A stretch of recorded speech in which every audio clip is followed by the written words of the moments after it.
Hello everyone. आज अपने online revision class third first chapter की, उसमें आज अपन डिस्कस करेंगे basic safety, first aid treatment, hazards identification, OHS, occupational health and safety, extinguishing of fires. We have to follow the instructions and SOP when you use the when we use in the labs, also field and also industry। जब ITI trainees pass out होते हैं तो industry में भी ये instruction basic safety के follow करना होता है।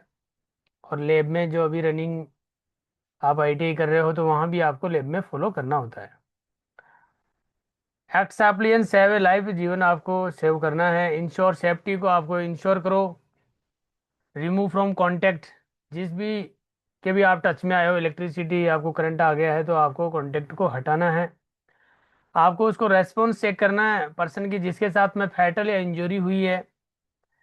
चेक ब्रीदिंग, उसको सांस आ रहा नहीं आ रहा, पल्स चेक करना है।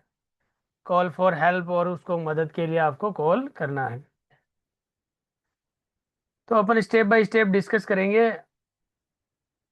बेसिक सेफ्टी में जो ऑब्जेक्टिव्स हैं, तो अपने इस टॉपिक के एंड तक अपन सीखेंगे कि एक्सप्लेन हाउ टू रेस्क्यू, यानी बचाव कैसे करना है person who is the contact with A live wire, यानी जिसके अंदर करंट बह रहा है या करंट फ्लो हो रहा है और उसके कांटेक्ट में कोई पर्सन आ जाता है तो उसको आपको कैसे रेस्क्यू करना, बचाव कैसे करना है।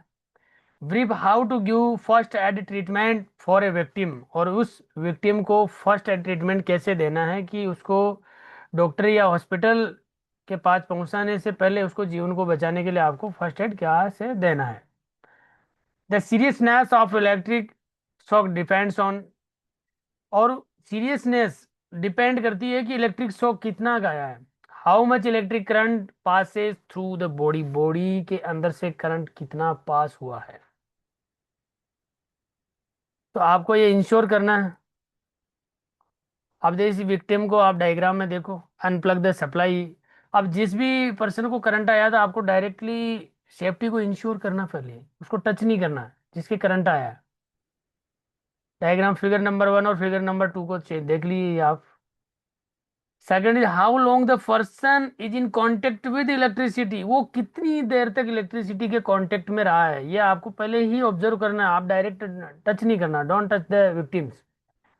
Act immediately and do not waste time, आपको इमीडिएट ही सोचना है और उसको फर्स्ट एड देना है। First, switch off the electric supply if the victim is still touching the electrical source, यदि इलेक्ट्रिकली सोर्स के टच में यदि विक्टिम है तो आपको उसको नहीं छूना है और पावर सप्लाई को कट ऑफ करना है। चाहे लैब हो, चाहे फील्ड हो, आप कहीं भी काम कर रहे हो या इंडस्ट्री में हो, वर्कशॉप में हो। Switch off the power supply को आपको स्विच ऑफ करो। Remove the plug from the socket, socket से आपको प्लग को हटाना है। Pull the cable away from the power source, और पावर सोर्स से केबल को हटाना है। Before helping stand on a dry insulating material as such, और आप यदि उसकी मदद कर रहे हो तो पहले आप ये इंश्योर करो कि आप जहां भी बैठे हो, वो जहां भी खड़े हो तो वो ड्राई है नहीं है, इंसुलेटेड है नहीं है मटेरियल। आप लोहे के पाइप है उससे आप उसको विक्टिम को टच कर रहे हो तो आपको भी करंट लग सकता है। कि आपके पास वुडन वगैरह होना चाहिए, ड्राई वुड होना चाहिए, रबड़ मैट होनी चाहिए, पैरों में शूज वगैरह पहने हुए होने चाहिए, प्लास्टिक शीट होनी चाहिए या ड्राई न्यूज़पेपर, ये चीज़ें आपको होनी चाहिए। Use the victim shirt sleeves to pull और पुश देम अवे, आपको स्लीव्स वगैरह से पकड़ के उसको पुल या पुश करना है from the electrical source. Never touch the victim directly with bare hands, आपको उस विक्टिम के डायरेक्ट टच नहीं करना है। If rubber gloves are not available, wrap your hands with a dry cloth और अदर ड्राई मटेरियल, आपको dry cloth और dry material ही यूज लेना। Make sure you are insulated before touching the victim, और आपको ये इंश्योर करना है कि मैं पूरा इंसुलेटेड हूँ नहीं हूँ विक्टिम को बचाने से पहले। If the victim is working at A height, और यदि जिसको भी करंट आया वो हाइट पे काम कर रहा हो तो प्रिवेंट देम फ्रॉम फैलिंग, और गिरने से भी उसको बचाना है जिस ऊपर जहाँ करंट है। If fall is unavoidable try to make it as safe as possible, आपको उसको गिरने से भी बचाना, उसको अवॉइड नहीं करना है। इलेक्ट्रिकल बर्न्स में अब इलेक्ट्रिकल घाव भी हो सकता है, जल भी सकता है। Look small on the skin, आपको उसको स्किन को देखना। Be very deep inside the body, तो ये बी वेरी डीप रहना है इनसाइड द बॉडी। और electrical Burns cover the burn with a clean and sterile dressing, और जो बर्न हुआ है उसको कवर करना है, क्लीन करना है और ड्रेसिंग भी करना है। ट्रीट द विक्टिम फॉर शोक, और उसको ट्रीट करना है जिसके करंट आया है। Call for medical help immediately, और मेडिकल हेल्प के लिए उसको इमीडिएटली कॉल करना है। Safety rule, do not touch the victim until the power is switched off, आपको टच नहीं करना विक्टिम को जब तक पावर स्विच ऑफ नहीं हो जाए। The victim is completely separated from the electrical source, और विक्टिम जिसको करंट आया वो इलेक्ट्रिकल सोर्स से जब तक सेपरेट नहीं हो जाए। First aid for an unconscious electric shock victim, और फर्स्ट एड में जिसको बेहोश वगैरह हो जाता है विक्टिम तो उसको शॉक लग जाता है, तो ये भी आपको देखना है। If the victim is unconscious but breathing, वो जिसको बेहोश हो गया लेकिन उसको सांस आ रहा है, लूजन the tight clothing around the neck, उसके गर्दन के आसपास जो भी कपड़े वगैरह है तो उनको लूज करना है, टाइट वगैरह को लेके नेक वगैरह, चेस्ट और वेस्ट वगैरह वहां से। Place the victim in the recovery position, और उसको रिकवरी पोजीशन में आपको विक्टिम को सेफ जगह पे ले जाना है। Check breathing and pulse regularly, उसकी सांस को और पल्स को आपको रेगुलरली चेक करना है, ये ध्यान रखना है, इंश्योर करना है। Call for medical help, keep the victim warm and comfortable, और विक्टिम को गर्म भी रखना है, कंफर्टेबल भी रखना है, और मेडिकल के लिए आपको उसकी मदद करनी है immediately. If the victim is not breathing, यदि विक्टिम को जिसको करंट आया है, शॉक लगा है, यदि उसको सांस नहीं आ रही तो इमीडिएटली विदाउट डिले आपको ये डिसीजन लेना है, कोई भी डिले नहीं करना। स्टार्ट आर्टिफिशियल रेस्पिरेशन, सीपीआर और resuscitation at once. Continue until medical help arrive on breathing returns. Send for emergency medical assistance, आपको मेडिकल को भी कॉल करना, असिस्टेंस को भी। Important safety points we have to follow, keep checking the victim's breathing and pulse, आपको continuously check करना है कि उसको सांस आ रही है, पल्स वगैरह चल रहा है कि नहीं चल रहा है। विक्टिम को काल शांत भी रखना है, गर्म भी रखना है, कंफर्टेबल भी रखना है, और एक्शन लेना है उसको जीवन बचाने के लिए जल्दी।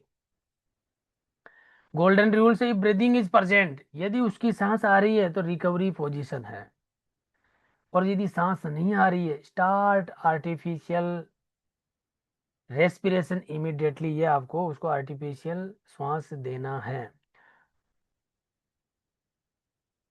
देख लो जैसे यहाँ उसको आया तो आपको नेक वगैरह से उसके कपड़े वगैरह को आपको लूज करना है, इसको रेस्ट पोजीशन में आपको सुलाया। Do not give an unconscious person anything to eat और ड्रिंक, और जिसको बेहोश वगैरह हो गया हो उसको कुछ भी खाने और पीने के लिए नहीं देना है। Do not leave an unconscious person unattended, और जिसको बेहोश वगैरह हो तो उसको ऐसे ही छोड़ना नहीं है, उसको उसके पास में खड़ा रहना है आपको। फिगर के अकॉर्डिंग आपको आइडेंटिफाई हो जाएगा कि कैसे अपने को बचाना है।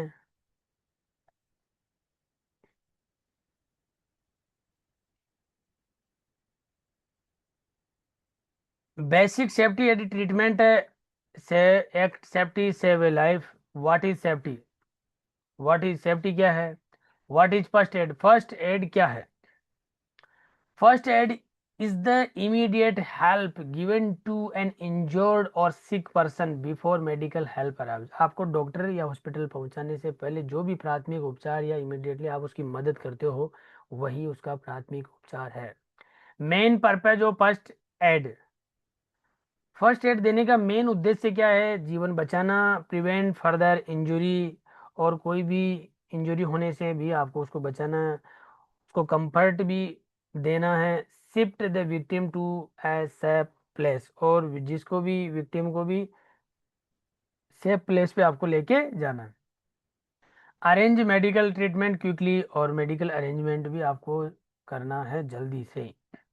देखो, इस डायग्राम में दे रखा है आरईसी जैसे लैब है, ये फर्स्ट एड बॉक्स है, ये बंदा काम कर रहा है, ये इसको सीपीआर देने की करने की कोशिश कर रहे हैं। अलग अलग डायग्राम के अकॉर्डिंग ये सारे डिस्क्राइब कर रखे हैं इसके अंदर। तो डायग्राम आप जैसे, जो बंदे ऑनलाइन क्लास में एब्सेंट रह जाते हैं, तो इस क्लास को यूट्यूब पे भी अपलोड कर दिया जाएगा। ये करंट बेज में आने वाले आपके जो नए ट्रेनी जाएंगे उनके लिए भी बेनिफिट रहेगा, सोशल मीडिया पे, यूट्यूब पे। और जो ये डायग्राम के द्वारा आपको यदि समझ में नहीं आ रहा, आप स्क्रीनशॉट ले लो, बाद में अपन ऑफलाइन क्लास में पूछ लो। और इतना बढ़िया से आइडेंटिफाई किया कर रखा है कि आपको इजीली समझ में आ जाएगा सिंपल इंग्लिश लैंग्वेज में। जैसे ये डेंजर का सिंबल है, ये उसका रेस्पॉन्स है, tap and talk, check if victim is responsible है नहीं है, सेंड फॉर हेल्प के लिए बात कर रहा है, ये ब्रीदिंग के लिए कर रहा है, ये उसके लिए केयर के लिए, रिकवरी पोजीशन है नहीं है। तो ये आप, ये अलग अलग आपको सिंबल है।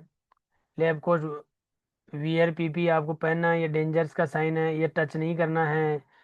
Evacuate victim from hazardous area, से विक्टिम को बचाना है। ये check the burns electrical shock वर, ये फर्स्ट एड का साइन है, ये सिंबल कॉल का साइन है। Report the incident to lab incharge immediately, learn practice, ये आपको देखना है।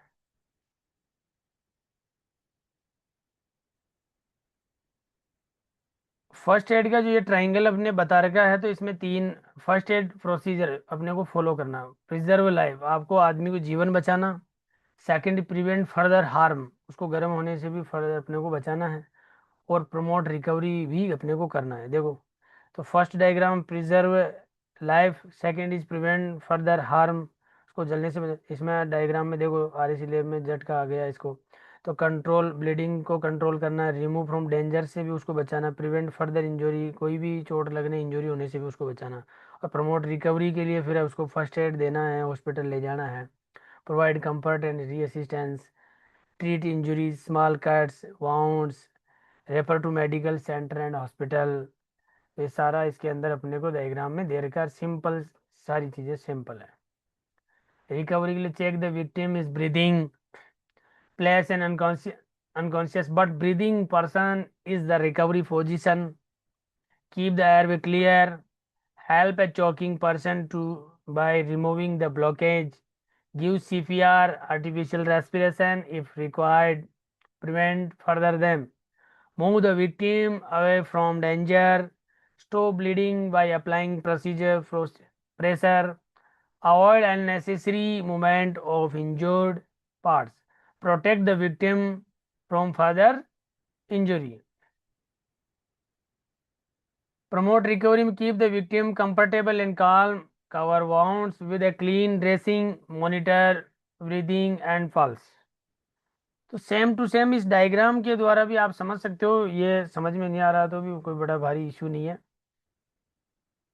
पर ने सारा डायग्राम डालने का मेन उद्देश्य यही है कि इजी टू अंडरस्टैंड। अब आता है सेकंड, फर्स्ट एड के बाद में हैजार्ड्स आइडेंटिफिकेशन। तो हैजार्ड क्या है? A hazard is anything that can cause injury, कोई भी चोट लगने का मेन कारण है। इलनेस यानी बीमार होना, डेंजरस होना, और एक हार्म यानी जलना, चोट वगैरह, बर्न वगैरह होना। जो व्हाट इज रिस्क, क्या risk is the chance that hazard will cause harm. कोई भी चीज है कि जैसे अपन कहीं भी मशीन पे काम कर रहे हैं, तो रिस्क ले लिए अपन ने, तो रिस्क लेना ये खतरा ही है। तो अपने चोट भी लग सकती है, हाथ भी टूट सकता है, सिर में चोट लग सकती है, हाथ कट भी जाए। तो ये सारी चीज़ें हैं। आप गैस वगैरह चार्जिंग करते हो, कंप्रेसर बहुत सी बार गलत फट भी जाता है, आउटडोर में ब्लास्टिंग देखी है। तो इन चीज़ों का आपको ध्यान रखना है। जो रेफ्रिजरेंट होता है वो ज्वलनशील और हाईली फ्लेमेबल होता है और टॉक्सिक होता है, तो वो अपनी बॉडी को नुकसान पहुंचाएगा। तो सारी चीज़ें ये खतरे में आती है। हैजार्ड्स का आपको आइडेंटिफिकेशन करना, यानी उसकी पहचान करनी है खतरे की। Hazard identification is an important part of work place safety. जहाँ भी आप कार्य पे काम कर रहे हो तो उसकी पहचान करनी इम्पोर्टेंट पार्ट ऑफ, कि भाई किस वजह से अपने को चोट आ सकती है, लग सकती है अपने साथ में। It helps to find workplace hazards. आपको वर्क प्लेस जहाँ खतरे के जो वर्क प्लेस है ना उसका आपको पता करना है, फिर एसेज रिस्क का पता करना, अप्लाई सेफ्टी कंट्रोल, और आपको सेफ्टी कंट्रोल को अप्लाई करना है। Prevent accidents and injuries. Accident को और इंजरीज को आपको बचाना है अपने लगने से, और अपने वर्कर के से भी, उनके भी चोट नहीं लगनी चाहिए, अपने साथी कर्मचारी वगैरह हो, जो भी टेक्नीशियन हो उसके। आपकी इम्प्रूव सेफ वर्क प्रोसीजर, और आपको सेफ वर्क प्रोसीजर को इम्प्रूव करना है। वर्कशॉप में कार्य करने के लिए जो एसओपी होती है, standard operating procedure, step by step उसको फॉलो करो तो आपको कोई भी घटना नहीं होगी। जैसे मशीन होती है तो उस पर लोटो होता है, leg out, log out, tag out होता है। हाइट पे काम कर रहे हो तो आपको सेफ्ट हाइट परमिट होता है। वर्कशॉप में आप कार्य कर रहे हो, सेफ्टी परमिट होता है। वर्क कार्य पे काम कर रहे हो, वर्क परमिट होता है। ये सारे आपको फॉलो करोगे। जहाँ वेल्डिंग कर रहे हो, ब्रेजिंग वगैरह कर रहे हो, आपके पास फायर एक्सटिंग्विशर होनी चाहिए पास में, बाल्टी होनी चाहिए रेत वगैरह की। तो फिर इंजरीज होगी नहीं। आसपास में जैसे ऑयल वगैरह नहीं हो, क्योंकि ब्रेजिंग कर रहे हो तो ऑयल से भी आपको आग लग सकती है। तो आपको ये सारी चीजें पहले आइडेंटिफाई होनी चाहिए कार्य करने से पहले, तो कोई भी घटना होनी होगी। और एक्सीडेंट का यदि आपको खतरे का यदि आपको आइडेंटिफिकेशन नहीं है तो आपकी चोट भी लगेगी, आपके भी लगेगी, कंपनी का भी नुकसान होगा, और आपके घर वालों को भी बहुत बड़ा नुकसान होगा। तो इसलिए कोई भी फेटल इंजरी या एक्सीडेंट नहीं होना चाहिए। इसलिए आपको खतरे का पहचान होना बहुत जरूरी है। और सारे नियम से यदि वर्कशॉप में कार्य करने के लिए आप फॉलो कर रहे हो तो मेरी गारंटी है कोई नुकसान नहीं होगा। रेस्पॉन्सिबिलिटीज, आपकी जिम्मेदारी है। Employ responsibilities, identify workplace hazards, आपको करना है। Control hazards as much as possible, और खतरे को आपको कंट्रोल करना है धीरे धीरे, step by step. Protect workers from injury and illness, workers को भी इंजरी और आइलनेस से आपको बचाना है। वर्कर रेस्पॉन्सिबिलिटीज क्या है? नो वर्क प्लेस हैजार्ड्स, जिस भी कार्य क्षेत्र पे आप काम कर रहे हो तो वो आपको पता होना चाहिए वर्क प्लेस के खतरे का। Follow safety rules and procedure, आपको सारे सेफ्टी रूल्स आपको फॉलो करने हैं। Use safety measures properly, safety measures को प्रॉपरली यूज करना है। हेल्प प्रिवेंट एक्सीडेंट, ये भी आपको करना है। When do identify hazards, identity hazards को आइडेंटिफाई कब करना है? ड्यूरिंग डिजाइन एंड इंस्टॉलेशन, आप डिजाइन भी कर रहे हो तब भी आपको खतरे सारे पता होने चाहिए। किसी भी मशीन के वगैरह भी आप डिजाइन कर रहे हो और इंस्टॉलेशन कर रहे हो, डिजाइनिंग न्यू प्रोसेस, परचेजिंग और इंस्टॉलिंग मशीनरी, मशीन को परचेज करते हो और इंस्टॉल करते हो तो भी आपको आइडेंटिफाई होना चाहिए हैजार्ड्स का। Second is before starting work, कार्य करने से पहले यूजिंग न्यू इक्विपमेंट और प्रोसेस, कोई भी इक्विपमेंट को आपको न्यू को यूज करते हो और प्रोसेस करते हो तब। Before each shift in hazards areas, प्रत्येक शिफ्ट से पहले भी खतरा, आप जैसे शिफ्ट चेंज होती है, तीन शिफ्ट चलती है किसी भी कंपनी के अंदर, प्रोडक्शन फैक्ट्री हो या अदर्स फैक्ट्री हो, मैन्युफैक्चरिंग हो। तो शिफ्ट में काम चलता है तो आपको शिफ्ट स्टार्ट से पहले सेफ्टी प्रतिज्ञा होती है हर शिफ्ट में। और जो भी जैसे नियर मिस होते हैं, काइजन होते हैं, ये सारे फॉलो करने पड़ते हैं। ड्यूरिंग वर्क, आप कार्य करते time watch for changes in condition, जो भी स्थितियों में चेंजेज होता है तो उनको अपने को वॉच करते रहना चाहिए, क्योंकि यदि पोजीशन किसी भी काम की चेंज होगी तो खतरे का कारण बन सकता है। Be alert to abnormal situation और सडन इमिशन। आपको अलर्ट रहना है, abnormal सिचुएशन हो या कोई सडन इमिशन हो, कोई भी जल्दी से इमिशन हुआ किसी का भी तो sudden. After incidents, after near miss हो रहा हो, और आफ्टर एक्सीडेंट्स और इंजरीज। पास में नियर मिस हो गया, नियर मिस का मतलब होता है कि कोई भी चोट लगने या नुकसान होने से पहले आपको पता लग गया, लेकिन ये हुआ है नियर मिस, इंजरी किसी को नहीं हुई है, लेकिन नियर मिस को आपको इम्प्लीमेंट करना ताकि सेकंड टाइम पे ये रिफ्लेक्ट नहीं हो। अब आता है third is OHS, occupational health and safety, व्यवसायिक स्वास्थ्य और सुरक्षा। ऑब्जेक्टिव है, अपन इसके टॉपिक के एंड में सीखेंगे कि state the goal of occupational OHS की गोल की मेन अवस्था या क्या है।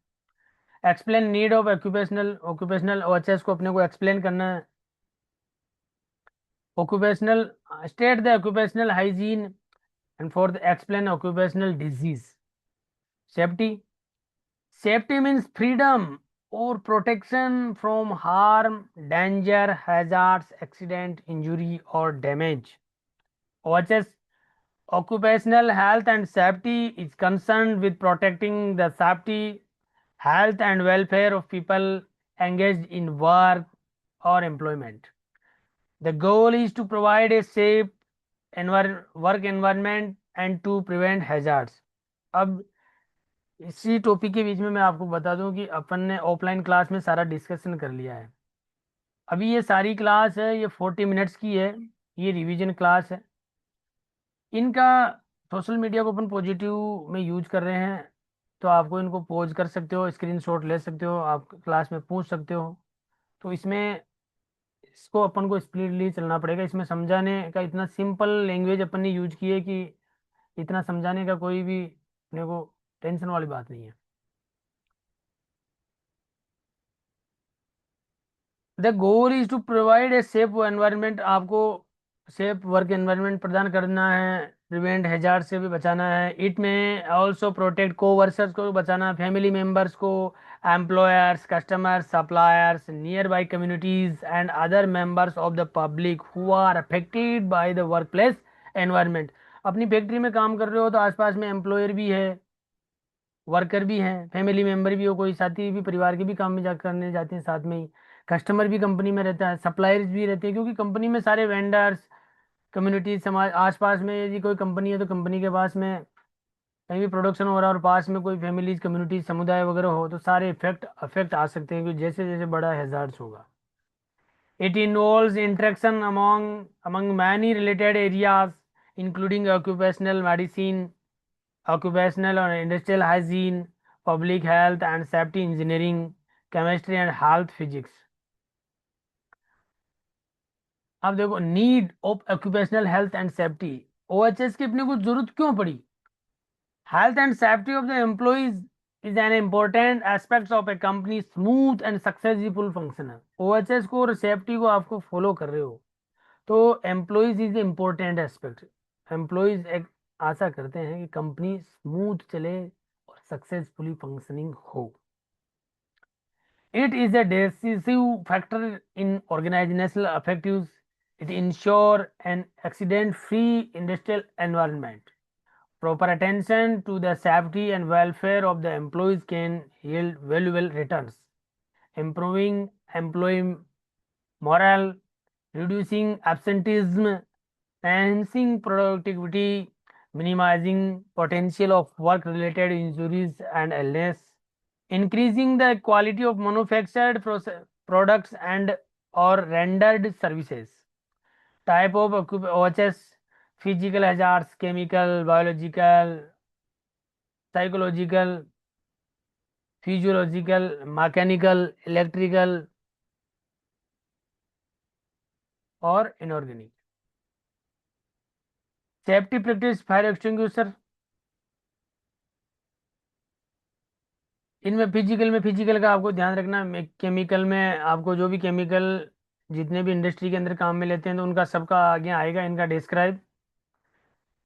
अब नेक्स्ट अपन OHS का जो टॉपिक ये बच्चे हैं, आई थिंक नेक्स्ट आगे वाली स्लाइड में आ जाएंगे। सेफ्टी प्रैक्टिस फायर एक्सटिंग्विशर, इसमें अपन डिस्कस करेंगे कि state the effects of A fire breakout, state the conditions required for combustion relevant to fire prevention, state the general precautionary measures to be taken for fire prevention, distinguish different types of fire extinguishers, determine the correct type of fire extinguishers to be used based on the class of fire, describe the general procedure to be adopted in the event of a fire.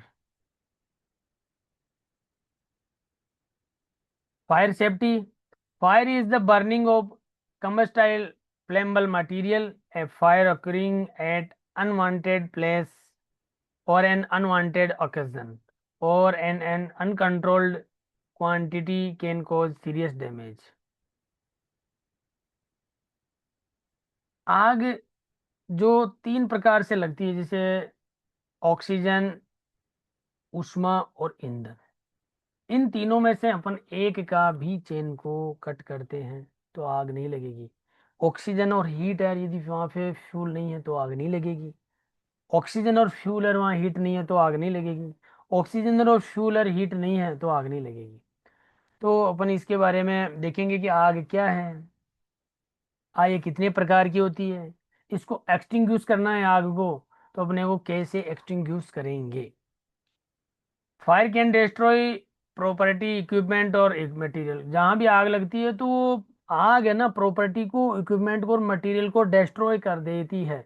Fire can cause injuries to people and may even result in loss of life. जहां भी आग लगती है तो injury भी कर सकती है आदमी को और उसको डेथ भी हो सकती है। Therefore every effort should be made to prevent fire hazards. When a fire outbreak is discovered, immediate and correct action should be taken to control extinguish it. जहां भी आपको फायर आउटब्रेक हुआ तो उसको डिस्कवर, उसका पता करना, immediate और correct action should be taken to control. आपको करेक्ट एक्शन लेना है आपके कंट्रोल में और उसको एक्सटिंग्विश करना है, आग को बुझाना है। Fire can be prevented by eliminating any one of the three factors required for fire, which as we already discussed, heat, fuel, oxygen. These three factors together from the fire triangle है ये। Removing any one of these factors will prevent or extinguish a fire. इन तीनों में से अपन एक का भी circuit break करते हैं तो आग नहीं लगेगी, आग बुझ जाएगी।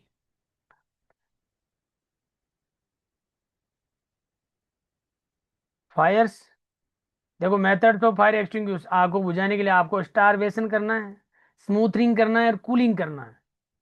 स्टारवेशन का मतलब होता है रिमूव और cut off the fuel supply, fuel supply को रिमूव करना और कट करना है।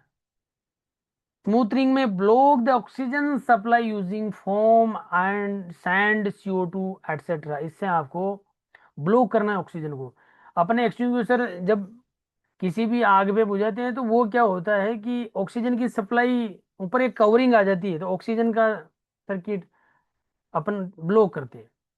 Cooling, reduce the fire temperature using water, और आपको फायर टेम्परेचर को रिड्यूस करना पानी के द्वारा कूलिंग करना। Methods of fire extinguisher, starvation ये सेम टू सेम वही है। Not, fire can be extinguished by removing fuel, oxygen और heat from the fire triangle. ये सेम टू सेम डिस्क्राइब इसमें कर रखा है। Fire safety in RAC lab, तो ये रिमूव कंबस्टाइल वेट्स को आपको रिमूव करना है, मेंटेन इलेक्ट्रिकल सेफ्टी आपको मेंटेन करना है। इसका आप स्क्रीनशॉट ले सकते हो। कील फ्लेम्बल अवे फ्रॉम हीट, क्योंकि डायग्राम से आपको इजी टू अंडरस्टैंड होगा। स्विच ऑफ हीटर्स, हीटर्स को स्विच ऑफ करना है। स्टोर फ्लेम्बल लिक्विड से सेफ्टी, जो भी फ्लेम्बल लिक्विड्स होने उनको सेफ्टी के रूप में आपको स्टोर करना है। हैंडल ओपन फ्लेम्बल केयरफुली, और केयरफुली जो फ्लेम्बल जहाँ भी आग लगती है तो उस कैंडल को आपको प्रॉपर पकड़ना है। साथ में सेफ्टी फर्स्ट आपको करना है। Good housekeeping, electrical safety and proper storage of flammable material. Are key to preventing fire. Preventing इन बचाव कैसे करना आग का, तो रिमूव कंबस्टाइल वेस्ट को बचाना। ये सेम टू सेम जो अपन ने डायग्राम में देखा है पीछे, सेम टू सेम लैंग्वेज लिखी हुई है। Dispose of oily cotton waste को, paper scrap materials regularly, maintain electrical safety, avoid loose connections, overloaded circuits, damaged cables and incorrect fuses, keep inflammable away from heat, store cotton oily materials and other combustible away from heaters, switch off the heaters, ensure heaters are turned off after work, store flammable liquids safely, keep thinner solvents, kerosene, LPG and similar material is designated storage area, handle open flammable carefully, never leave blow lamps or touches unattended, ban it. Not good housekeeping, electrical safety and proper storage of flammable materials key to preventing fires. Also same diagram में आप देखना कि classification of fire and recommended area, recommended extinguishing agents. भाई आग कितने प्रकार की होती है और एक्सटिंग्विशर एजेंट्स के में अपने को कौन कौन से को रिकमेंड करते हैं, जैसे एक्सटिंग्विशर काम में अपन ने लेते हैं। तो आग चार प्रकार की डिस्क्राइब की गई है एज निम्मी बुक्स के अंदर। आप निम्मी बुक्स में भी सेम उसको भी पढ़ो, ऑफलाइन क्लास में जो नोट्स करवाए उनसे पढ़ो, ऑनलाइन का भी यूज लो, भारत स्किल का भी आपको सेम टू सेम काम में लेना है। तो आपके पास में काफ़ी डाइवर्सिटी है, यूट्यूब का भी आपको काम में लेना है।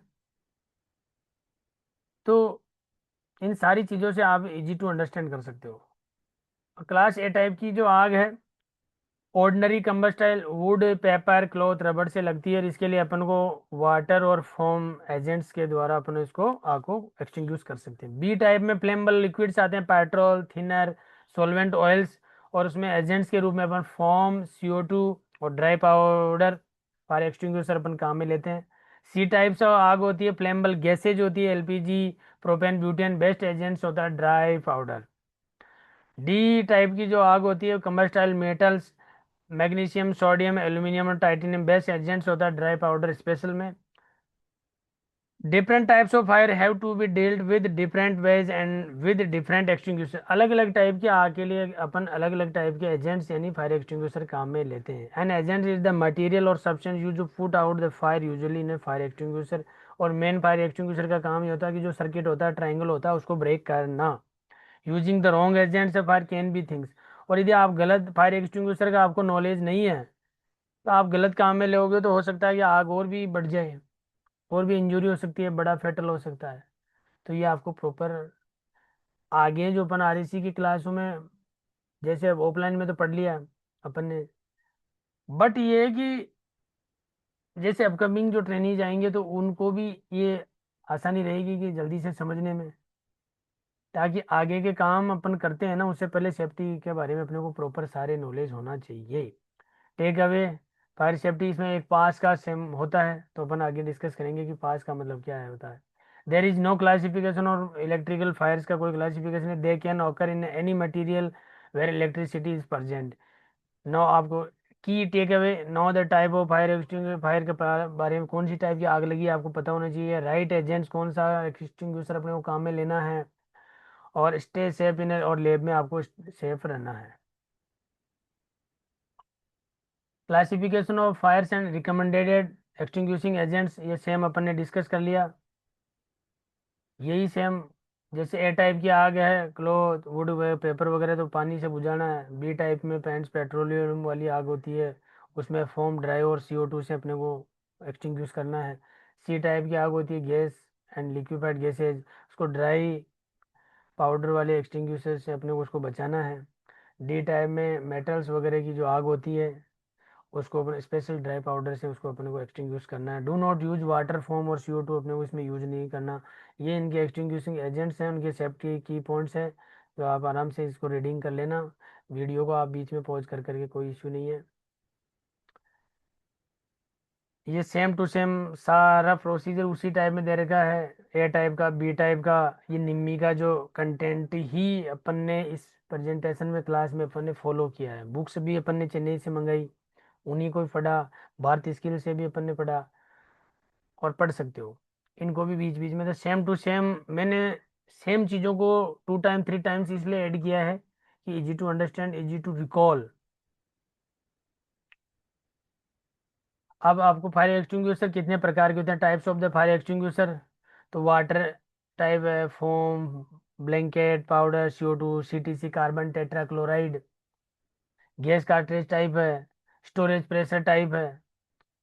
अब इसमें पास का एक सिंबल होता है फायर एक्सटिंग्विशर का, जो पास का मतलब होता है प्रेस, नीचे से उसको दबाना, प्रेस। APA, ए यानी आपको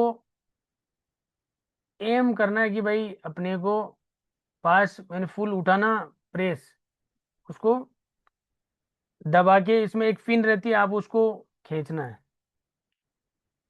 फिर आपको एम डिसाइड करके स्वीप करना है उसको, फिर प्रेशराइज करोगे। तो इस सिंबल को आप यूज करोगे, उसी के अकॉर्डिंग आपको फायर एक्सटिंग्विशर सिलेंडर को यूज करना है, पास को ध्यान में रखते हुए।